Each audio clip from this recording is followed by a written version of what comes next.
கர்த்தருக்கு ஸ்தோத்திரம். இந்த காலைவேளையிலே இந்த தேன்துளி நிகழ்ச்சியிலே மீண்டுமாக உங்களை சந்திப்பதில் அதிக மகிழ்ச்சி அடைகிறேன். கர்த்தர் மட்டும் நம்மை வழி நடத்தி வந்தார். அதுதான் மிக முக்கியமான ஒரு காரியம். இந்த நேரத்தில் கூட இந்த வசனத்தினுடைய இந்த செய்தியினுடைய சுருக்கமே அதுதான். இம்மட்டும் கர்த்தர் நம்மை வழி நடத்தி வந்தார்.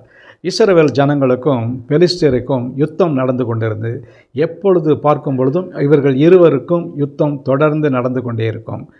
இவர்களுடைய கையும் ஓங்கும், அவருடைய கையும் ஓங்கும். சில நேரங்களிலே பெலிஸ்தியர் மடங்கடிக்கப்படுவார்கள், சில நேரங்களிலே பெலிஸ்தியருடைய கை ஓங்கும்.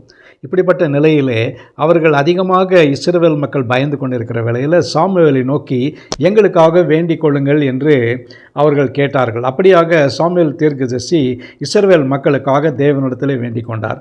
தேவனிடத்திலே அவர் வேண்டிக் கொண்டு 1 சாமுவேல் 7ஆம் அதிகாரம் 11வது வசனத்திலே பார்க்கின்ற வேளையிலே 10 சாமுவேல் சர்வாங்க தகன பலியை செலுத்துகையில் பெலிஸ்தியர் இஸ்ரவேல் மேல் யுத்தம் பண்ண நெருங்கினார்கள். கர்த்தர் மகா பெரிய இடி முழக்கங்களை பெலிஸ்தர் மேல் அந்நாளிலே முழங்க பண்ணி அவர்களை கலங்கெடுத்ததனால் அவர்கள் இஸ்ரவேலுக்கு முன்பாக பட்டு விழுந்தார்கள்.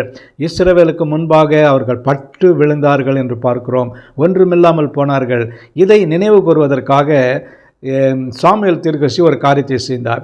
அவர் ஒரு கல்லை எடுத்து அதை நட்டினார் என்று பார்க்கிறோம். அந்த கல்லை நட்டி 12வது வசனத்திலே அப்பொழுது சாமுவேல் ஒரு கல்லை எடுத்து மிஸ்பாவுக்கும் சேனுக்கும் நடுவாக நிறுத்தி இம்மட்டும் கர்த்தர் எங்களுக்கு உதவி செய்தார் என்று சொல்லி அதற்கு எபனேசர் என்று பெயர் வைத்தார்கள். இந்த நாளிலே எபனேசர் என்று நாம் அநேக நேரங்களிலே பாடல்கள் பாடுகிறோம், வசனங்களை கேட்கிறோம். அதனுடைய அர்த்தம் என்னவென்று சொன்னால், எபனேசர் என்று சொன்னால் இம்மட்டும் நம்மை நடத்தி வந்த தேவன். இந்த 2024 அவர் நம்மை நடத்தி வந்தார். நம்முடைய எல்லா காரியங்களிலும் நம்மோடு கூட இருந்தார். நமக்கு போதுமான சுகத்தை கொடுத்தார், பலத்தை கொடுத்தார், ஆரோக்கியத்தை கொடுத்தார். இவர்கள் மத்தியிலும் நம்மை தம்முடைய கிருபையினாலே கரம் பிடித்து இந்த புதிய ஆண்டுக்குள்ளாக வழி நடத்தி வந்திருக்கிறார்.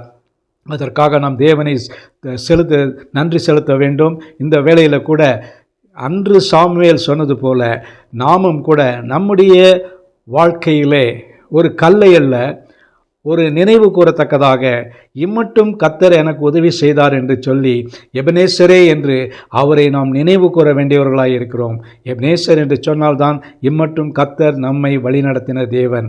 அந்த வழிநடத்தின தேவனை இந்த நாளிலே நினைவு கூறுவோம். தொடர்ந்து அந்த தேவன் பாதியிலே நம்மை கைவிடுகிறவர் அல்ல. தொடர்ந்து இந்த 2025 நம்மை வழிநடத்தி காத்து வழிநடத்த வல்லவர்.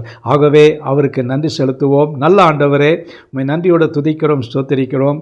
இம்மட்டும் உதவின எபினேசரே, உமக்கு நன்றி, கோடா கோடி நன்றி செலுத்துவோங்க ஐயா. தொடர்ந்து நீர் எங்களோடு கூட வாருங்க.